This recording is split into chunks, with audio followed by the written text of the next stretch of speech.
Good morning.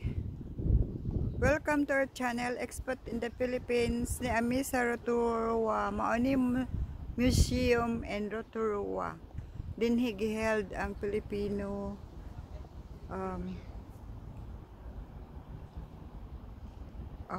what's the name of that organization? The Filipino organization last year. Dinhi giheld to kani mauni ang ground dinhi sa Rotoroa, perting tugnawa o perting hangina. Baho pagyud kaayo og sulfur kay naa ang kuan dinhi kanang boiling mud o naa dinhing dapita ang boiling mud, pero ambot lang og moadto bami. Oni diri ang plaza sa Rotoroa.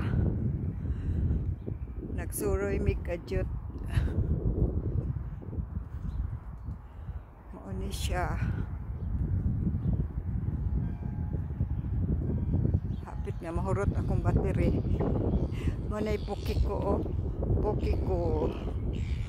Ang anlan og Pukeko nga langgam, mao na siya ang Pukeko.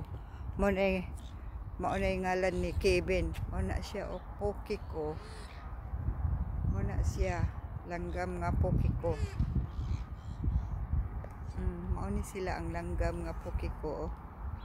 Hanad kaayo. Hanad kaayo. Mauna siya guys ang kuan Pukeko. Mauna si Kevin Pukeko. Muna ilang garden diri.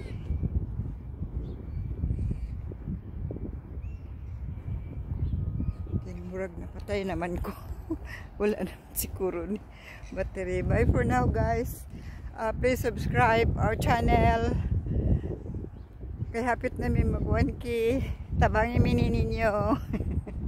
Okay guys. Salamat. See you next video. Kay wala na kay battery. Bye for now. God bless. Keep safe. Kihapon mo diha sa Pilipinas. Kaya daghan pa positive. Kami nakasuroy na mi dire.